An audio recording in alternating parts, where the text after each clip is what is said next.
RCF, la joie se partage.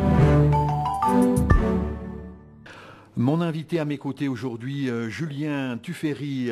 Julien, bonjour. Bonjour Jean-Claude. Julien, vous êtes le président des jeunes agriculteurs de la Lozère. Vous êtes bien connu dans le département. On vous voit partout, on vous entend sur les radios, on vous lit dans le journal. Comment vous expliquez que vous êtes aussi demandé par les journalistes? C'est le fait que vous soyez président des jeunes agriculteurs et que vous connaissiez bien le département? Alors oui, c'est le fait que je sois président des jeunes agriculteurs. Je suis le président des jeunes agriculteurs, je suis sur mon deuxième mandat en tant que président des jeunes agriculteurs. Et puis nous avons livré bataille il y a quelques temps pour la Chambre d'agriculture, ce qui fait que nous sommes élus aujourd'hui à la Chambre d'agriculture. Donc c'est un peu une double casquette, celle de la présidence des jeunes agriculteurs de Lozère et puis celle de la Chambre d'agriculture en tant que premier vice-président. Voilà. Expliquez-nous comment vous êtes tombé dans ce syndicalisme, cette mobilisation en faveur des agriculteurs et des jeunes. Alors moi je crois que nous, aux jeunes agriculteurs, moi je suis tombé dans la marmite quand j'étais un petit peu tout à fait jeune. Déjà quand j'étais à l'époque au lycée, j'étais délégué des élèves, donc c'était un peu une seconde nature pour moi. J'étais délégué des élèves à l'époque quand j'avais 16 ou 17 ans, de l'ensemble des élèves du lycée. Et puis par la suite, j'ai été président des jeunes agriculteurs de Grand-Rieu, mon canton d'origine. Puis je me suis engagé au niveau départemental au bureau des jeunes agriculteurs, ce qui m'a amené à être secrétaire général des jeunes agriculteurs pendant, je crois, 2 ans ou un peu plus. Et puis par la suite, j'ai été élu président des jeunes agriculteurs. J'avais eu aussi d'autres engagements au niveau local. J'ai été président du comité des fêtes de mon canton de Grand-Rieu. J'avais 18 ans, je crois. Donc c'est un peu, oui, une seconde nature. Je crois qu'il y a, quand on est fait pour, enfin, c'est pas qu'on est fait pour ça, c'est plutôt que je trouve une certaine satisfaction, un certain plaisir à rendre service aux autres. Voilà. Alors, parlez-nous de votre exploitation, parce qu'il ne faut pas l'oublier, vous êtes agriculteur, vous avez une exploitation dans le nord de la Lozère, à La Panouse. Oui, alors je suis agriculteur et ça c'est vraiment ma passion première, l'agriculture. J'élève des vaches au brac, nous élevons un troupeau de vaches au brac avec lequel nous produisons des broutards comme en Italie. Nous vendons quelques reproducteurs. Nous vendons aussi des génisses. Nous sommes engagés dans les démarches de qualité fleur d'aubrac et bœuf ami au brac. Donc voilà. Et donc cette exploitation, c'est une exploitation familiale. J'ai repris, je me suis installé moi en 2005. À l'époque, j'étais installé avec mon père et ma mère en GAEC. Et puis par la suite au décès de mon père en 2007, j'ai été associé à mon beau-frère. Et puis depuis quelque temps, je suis associé seulement avec ma mère. Et puis moi-même, nous sommes 2 associés. Et pour compléter, pour m'aider, quand je suis pas là, j'ai un jeune salarié qui m'aide. Voilà. Vous arrivez à concilier les deux, votre vie syndicale et votre travail sur l'exploitation? Alors c'est toujours un équilibre difficile à trouver. Je crois que les maîtres mots sont l'organisation. L'organisation, ça, c'est quelque chose qui est omniprésent tout au long de ma journée.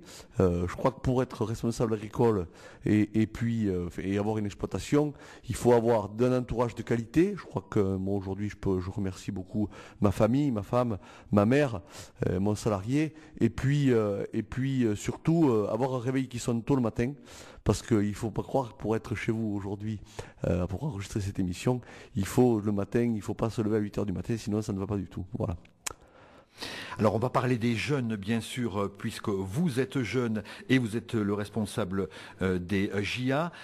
Est-ce qu'on peut dire que les jeunes aujourd'hui en Lozère, les jeunes agriculteurs sont toujours isolés, vivent avec leurs parents et sont célibataires? Cette image est désuète. Alors, l'agriculture a bien évolué. Je crois qu'aujourd'hui, les jeunes qui s'installent, aujourd'hui en Lozère, on a la chance d'avoir beaucoup de jeunes qui s'installent en agriculture. Ça n'a pas toujours été le cas. Et aujourd'hui, quand on sait toutes les difficultés administratives, toutes les plans, les business plans qu'il faut monter pour s'installer, je crois qu'on installe des jeunes qui ont vraiment envie de rester au pays et qui ont vraiment une volonté.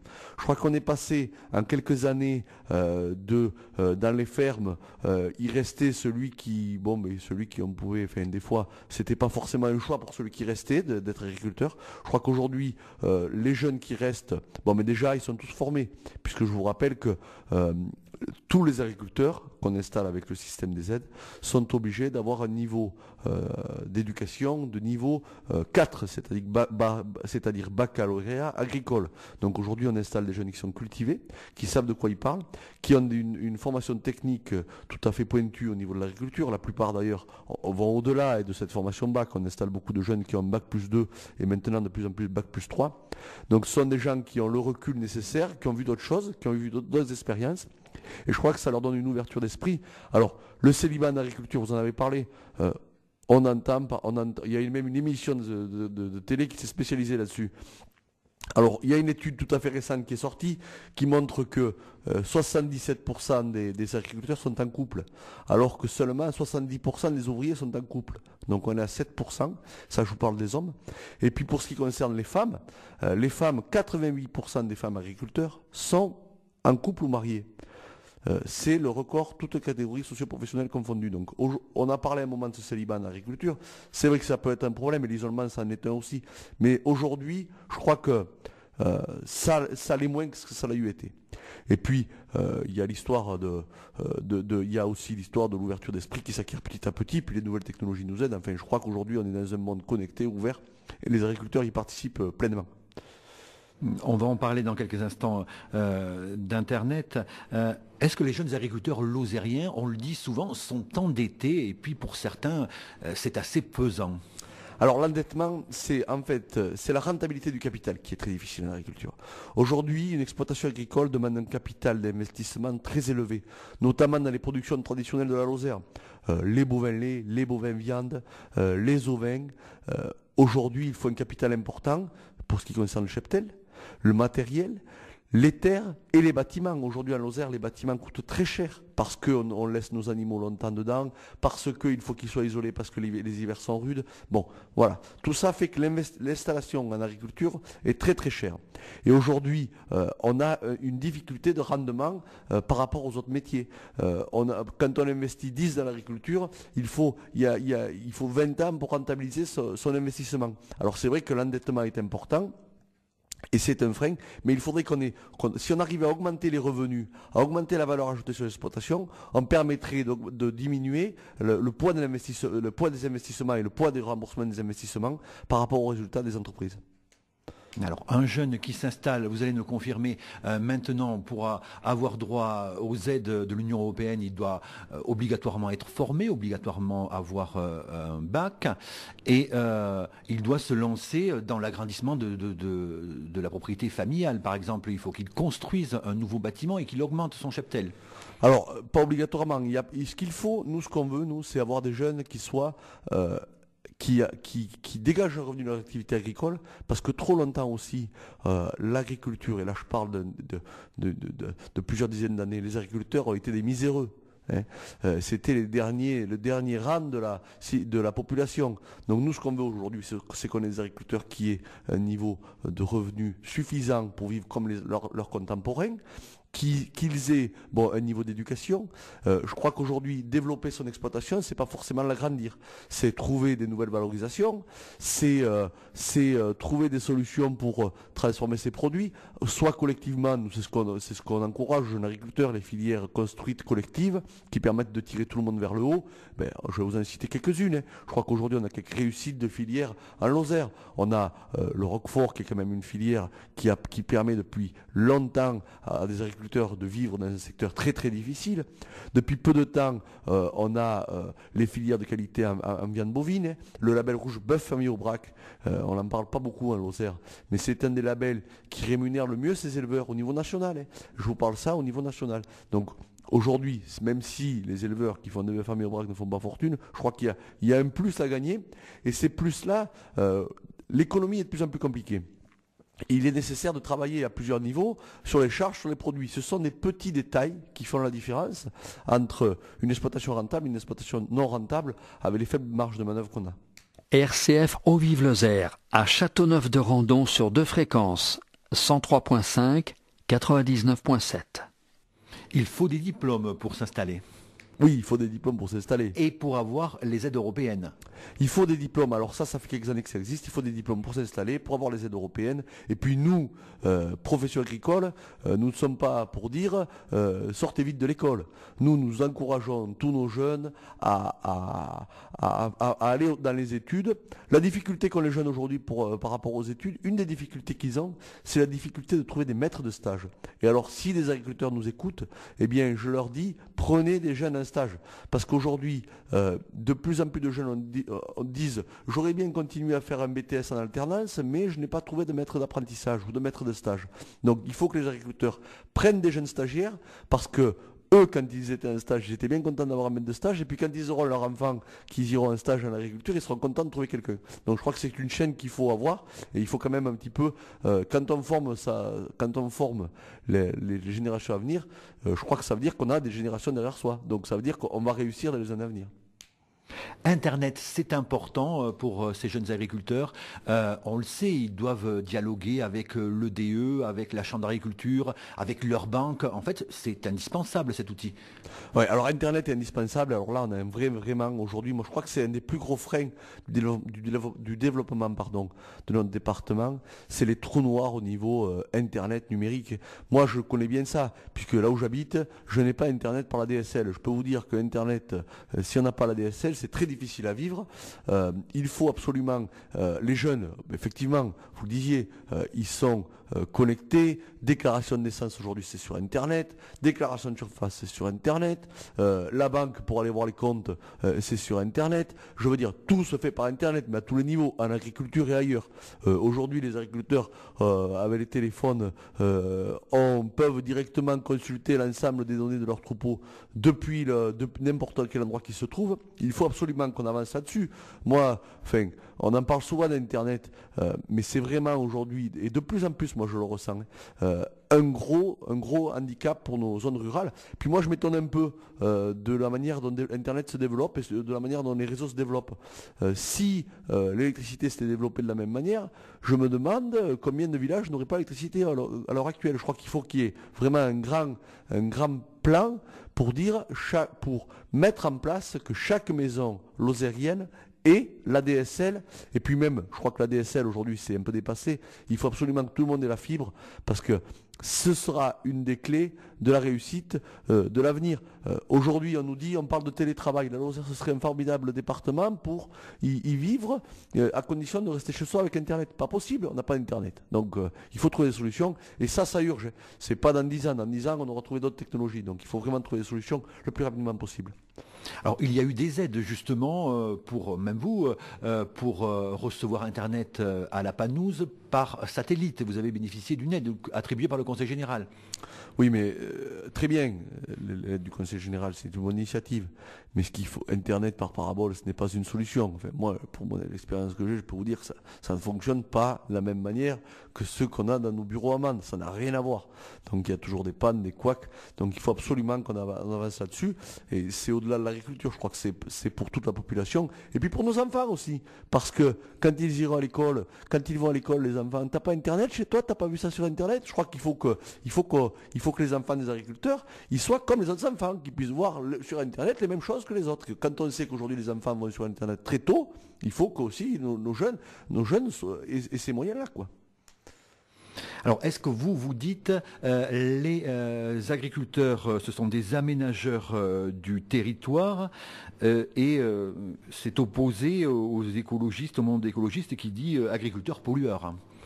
Nous on dit que les agriculteurs ont aménagé le territoire depuis des milliers d'années, que les écologistes existent depuis quelques dizaines d'années, et que pendant des milliers d'années, on a fait sans eux, et que tout s'est bien passé. Si la Lozère est comme elle est, c'est parce qu'il y a des agriculteurs. L'agriculture est la base de la civilisation. Moi je le redis, je le dis aussi à vos auditeurs, dans votre entourage, vous trouverez assez rapidement un parent, un grand-parent, un oncle qui est agriculteur. Tout le monde a des racines agricoles, et qui plus en Lozère. À Lozère, on peut dire que pratiquement 100% des Lozériens ont des racines agricoles. Donc l'agriculture, c'est notre base de vie. Et les écologistes, alors moi je ne suis pas contre l'écologie, nous on est les premiers écologistes. Est-ce que vous croyez que des agriculteurs, quand ils aménagent un ruisseau, quand ils drainent une parcelle, quand ils tombent un talus, ils font ça pour tout casser? Non, je crois que les aménagements fonciers, ils ont été faits de tout temps par des générations d'agriculteurs. Quand on voit aujourd'hui, par exemple, les levées, les rases pour arroser les prés. Aujourd'hui, on empêche les agriculteurs, on leur crée des difficultés pour arroser avec des systèmes qui sont, mais de tous les temps, on a arrosé avec ce système-là. Et puis depuis 2-3 ans, c'est compliqué, il faut mettre un compteur, mais finalement dans une rase, un compteur, c'est très difficile à poser. Enfin, je crois que l'écologie, nous on la vit, nous on l'a fait. C'est nous, on est les premiers acteurs de l'écologie. Et vraiment, on aime notre pays, parce que pour être agriculteur, c'est quoi l'écologie? C'est respecter la nature. Aimer son pays. Mais je crois que les agriculteurs, c'est les premiers à faire ça. Enfin, moi, je sais pas, mais si un agriculteur, il est là pour tout casser, pour tout démolir, enfin, moi, j'en connais peu. Voilà. Donc, s'il y en a effectivement peut-être quelques-uns, mais ils sont pas nombreux. La plupart des agriculteurs, ils sont là pour transmettre leur exploitation, aux générations futures, transmettre leur terrain, transmettre leur bétail. Enfin, moi, je crois qu'il y a une histoire de continuité. Et cette continuité-là, elle est écologique. Les agriculteurs, ils utilisent de l'engrais, notamment pour augmenter le fourrage. Le cheptel augmente énormément par rapport à il y a déjà plusieurs années en arrière. Tout cela est facteur de pollution selon les écologistes. Alors, à Lozère, je crois que la pollution... Alors d'ailleurs, ça c'est tout à fait net, puisqu'il a été mis en place il y a cette année les zones vulnérables, qui sont des zones... il y a eu beaucoup de manifestations dans des départements, qui sont des zones où on dit il y a trop de pollution, il faut trouver des solutions pour limiter la pollution. En Lozère, on est le seul département français dans lequel aucune commune n'est classée en zone vulnérable aujourd'hui. Cela veut dire que, d'après les analyses d'eau, de l'eau potable, il n'y a pas de problème. L'agriculture lozérienne utilise très peu d'engrais. Certes, elle utilise de l'engrais, et heureusement, parce qu'il y a quand même un objectif de l'agriculture, qu'on oublie souvent, c'est de nourrir la population. De temps en temps, on croit que l'agriculture, c'est là pour faire beau, les agriculteurs ils sont là pour toucher des prix, mais non. L'agriculture, l'objectif principal de l'agriculture, c'est nourrir la population. En 2050, on sera 10 milliards d'êtres humains sur la planète Terre. Aujourd'hui, il y a des centaines de milliers, voire des millions de personnes qui meurent de faim. Comment peut-on dire on doit diminuer la production ? C'est qui va mourir de faim demain? Comment on s'y prend? Moi, c'est toutes ces questions-là que j'aimerais qu'on réponde. Parce qu'on dit qu'il y a de plus en plus de bêtes dans les fermes. Et c'est vrai, la technique des agriculteurs a bien évolué. Et puis, il y a le nombre de bêtes qui a augmenté, certes, mais il y a aussi le nombre de kilos de viande produite par animal, le nombre de litres de lait qui a augmenté. Mais heureusement, parce que si on était resté dans les proportions de l'avant-guerre, vous savez ce qu'il y avait avant-guerre ou pendant la guerre, les tickets de rationnement. Donc si aujourd'hui on va au supermarché et on arrive à trouver tout ce qu'on veut, sans aucune difficulté, il y a juste, c'est tout à fait facile. Et puis en plus, ça coûte pas cher, la plupart du temps. Eh bien, c'est parce qu'il y a des agriculteurs qui ont produit, qui techniquement sont bons, qui augmentent la production. Et il faut qu'on arrive à nourrir beaucoup plus d'êtres humains. Alors ça passe aussi par la diminution, bien évidemment, des déchets. Il faut qu'on arrive à maîtriser nos déchets, on jette beaucoup trop. Les ménages, je ne parle pas des agriculteurs, les ménages jettent beaucoup trop. Les agriculteurs, ils recyclent à peu près tout ce qu'ils ont. Ils recyclent les déjections de leurs animaux, ils recyclent leurs ficelles, leurs filets. Enfin, je crois qu'au niveau écologie, les agriculteurs, à ce niveau-là, ils sont à peu près bons. Mais c'est vrai qu'il faut qu'on trouve des solutions pour nourrir une population qui augmente et que demain, l'augmentation de la population, ce ne soit pas corrélé avec l'augmentation du nombre de gens qui meurent de faim.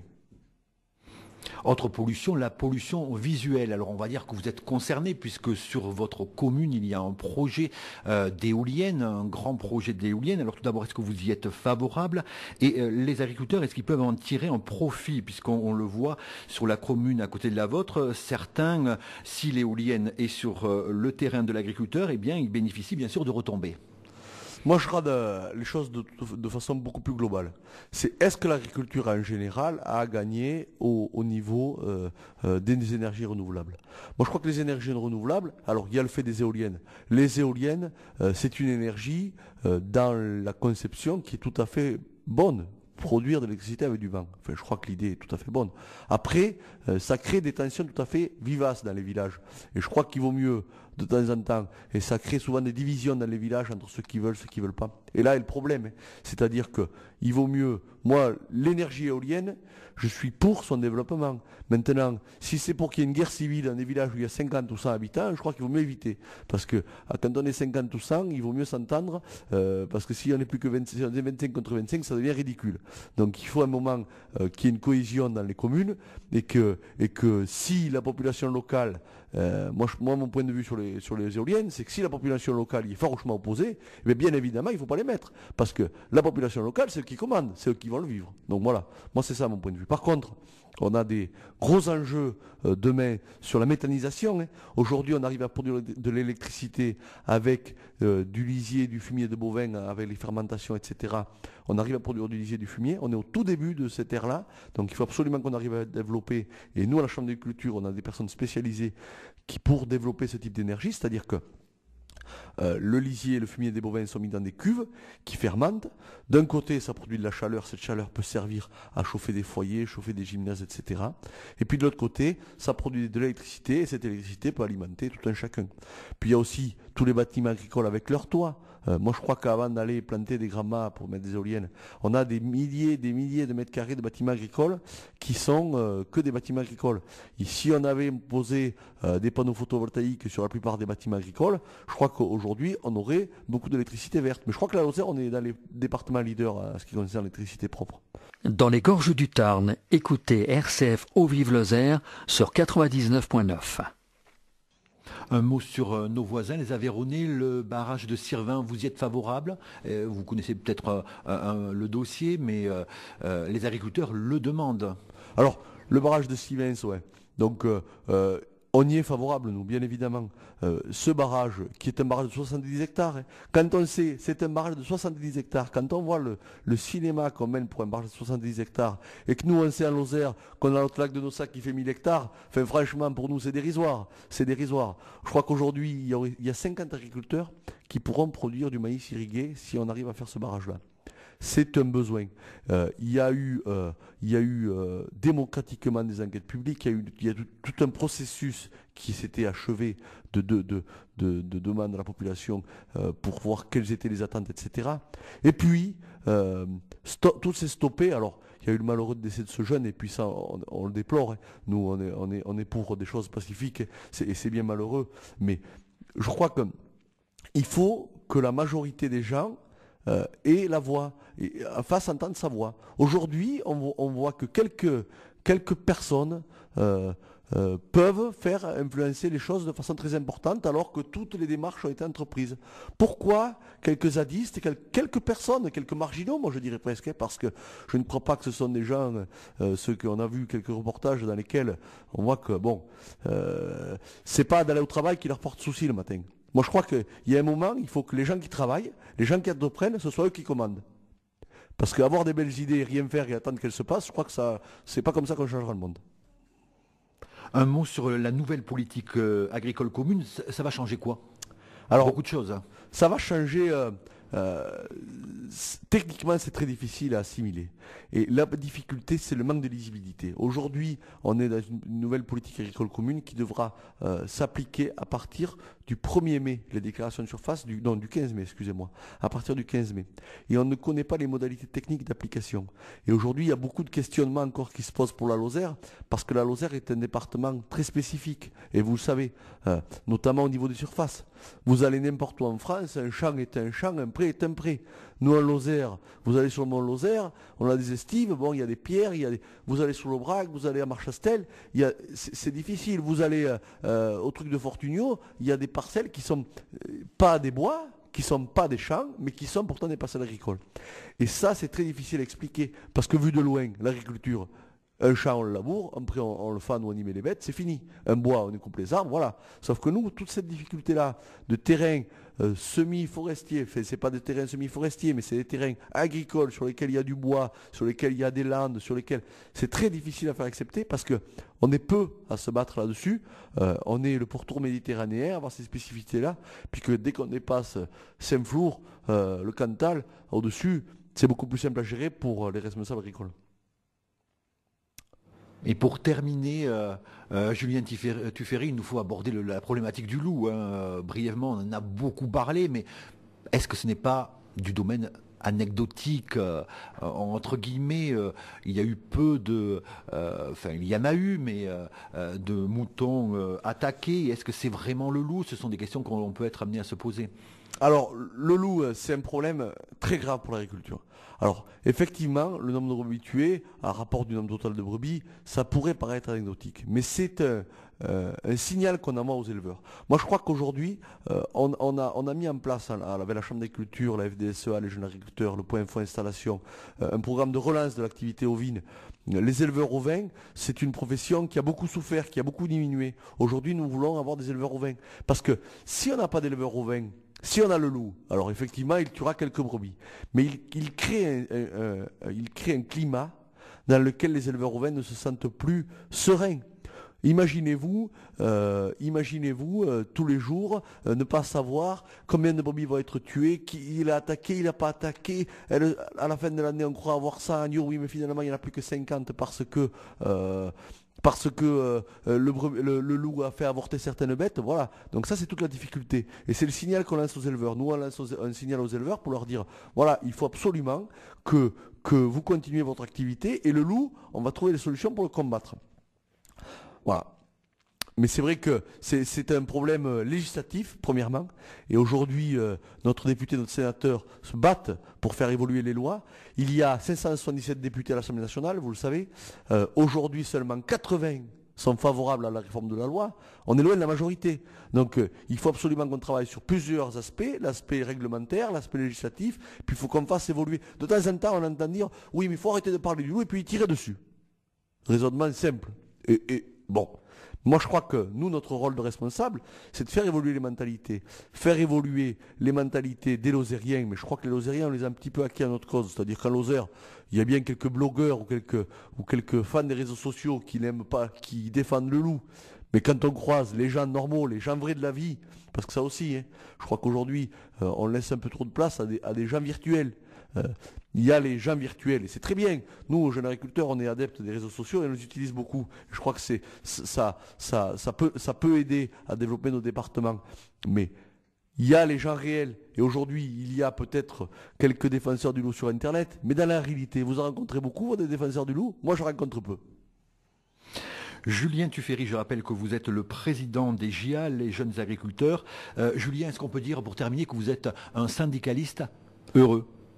Alors, un syndicaliste heureux, oui, on peut dire qu'on est... Moi, je crois qu'il y a deux techniques, celle du verre à moitié vide, celle du verre à moitié plein. On peut passer toute sa vie à se lamenter, et nous, on défend les agriculteurs, vraiment, tous les jours. Mais c'est pas pour ça qu'on ne doit pas avoir un brin d'optimisme, on ne doit pas aller de l'avant.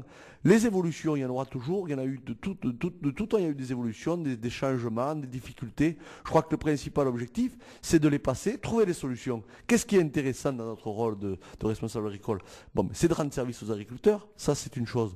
C'est aussi de trouver des solutions. Quand on a un problème administratif, par exemple en ce moment on est en train de se bagarrer pour la PAC, on est en train de trouver des systèmes tout à fait précis pour trouver la solution pour la Lozère. Eh bien à la fin de l'année, si à la fin du compte on gagne 1 million d'euros, 1,5 million d'euros pour la Lozère, on n'ira pas mettre les pleines pages de journaux, mais on dira simplement on aura la satisfaction du travail bien fait. Et l'optimisme, je crois que c'est nécessaire.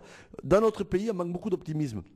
Et il faut de l'optimisme, c'est pas en étant défaitiste, être défaitiste, ça n'a jamais rien changé aux choses. Et ça n'a jamais rien fait évoluer. Enfin, moi, je ne sais pas à quoi ça peut servir. Voilà.